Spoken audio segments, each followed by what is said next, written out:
आइया जैसे आप जानते हैं कि 1960 में ये यूएस स्टेट के ताउन से बनने वाला पाकिस्तान के अंदर पहला टीचर एजुकेशन का अदारा, और फिर 1965 तक इसकी जो मैनेजमेंट है वो इंडियाना स्टेट यूनिवर्सिटी के प्रोफेसर्स के हाथ में रही।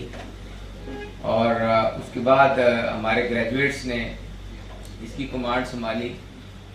लेटर ऑन हमारे ग्रेजुएट्स ने पूरे कंट्री के अंदर institute of education and research बनाए, तमाम सूबों के अंदर, एयरफोर्स के अंदर, नेवी के अंदर और आर्मी एजुकेशन कोर के अंदर। ये हमारे ग्रेजुएट्स ने वहाँ पर जो टीचर एजुकेशन के अदारे इस्टेब्लिश किए। 11 डिपार्टमेंट हैं, जिसमें सबसे बड़ा डिपार्टमेंट ऑफ एलिमेंट्री एजुकेशन है, सेकेंडरी एजुकेशन है, साइंस एजुकेशन है, इंग्लिश लैंग्वेज एंड टीचिंग है, बिजनेस एजुकेशन है और बहुत सारे।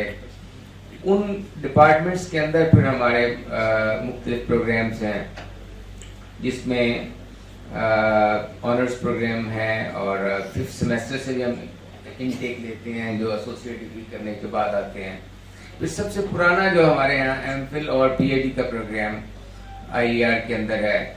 इंस्टीट्यूट ऑफ एजुकेशन रिसर्च जो है ये इसके यहाँ 3 research HEC recognize 3 research journals हैं जो हम निकालते हैं, और एक हमारा जर्नल सबसे पुराना है, वो तकरीबन 60 साल के करीब उसकी एवोल्यूशन ऑफ एजुकेशन रिसर्च, और 30 साल से जर्नल ऑफ एलिमेंट्री एजुकेशन, और रिसेंटली अभी एक और जर्नल हमारे कैटेगरी में गया है। तो इस हवाले से रिसर्च के अंदर और रिसर्चर्स के लिए ये एक बड़ी कंट्रीब्यूशन है। मैंने 4 जनवरी में इस साल संभाला, और उसके बाद हमने 3 इंटरनेशनल कॉन्फ्रेंसेस करवाई, और उसका जो मॉडल था वो कोलैबोरेटिव नेटवर्किंग था। एक मीडिया एजुकेशन था, एक बिजनेस एंड एजुकेशन था, और इस तरह एक GIS क्लाइमेट चेंज और एजुकेशन था। तो उसमें हमने मुख्तलिफ डिपार्टमेंट्स को ऑन बोर्ड किया, इंटरनेशनल और नेशनल स्कॉलर्स को, प्रैक्टिशनर्स को, और ये उसमें उन कॉन्फ्रेंसेस में सिर्फ सेरेमन्स नहीं थे, डायलॉग्स थे, रिसर्च पेपर्स थे।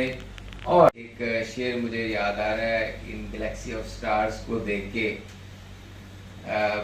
कि एक पतंगे ने अपने रक्स से आखिर में कहा,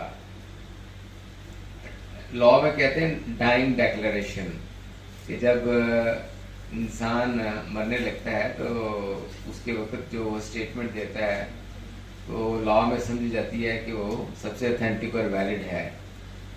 तो उस पर्सपेक्टिव में है कि पतंगे ने अपने रक्स से आखिर में कहा, रोशनी के साथ रहिए, रोशनी बन जाइए। तो ये रोशनी गैलेक्सी ऑफ स्टार्स हमारे यहाँ मौजूद हैं। मुझे एक दफ़ा एक इंटरनेशनल कॉन्फ्रेंस अटेंड करने का मौका मिला। ओपन यूनिवर्सिटी उसका वेन्यू था, और सर जो है वो स्टेज पे एज ए वाइस चांसलर बैठे थे। तो मेरा सर के साथ को बहुत ज़्यादा दोस्ताना या तारफ उस तरह नहीं था, लेकिन वो नो ईच अदर। इन्होंने मुझे देखा, इसी तरह बड़ा हाल था, तो मैं एक साइड पे वहाँ पर बैठा हुआ था, वहाँ से आया और मैं साइड पे बैठ गया। थोड़े अरसे के बाद ये इसी तरह दरमियान में से उठे और मेरे साथ आके बैठ गए। वो लम्हे मेरे लिए बड़े कीमती लम्हे थे, the way he value the people. तो डॉक्टर साहब, आपकी शख्सियत जो है अपनी तकरीर में, अपनी तहरीर में, अपनी बातों में, अपने लहजे में एक अपनी मिसाल आप है।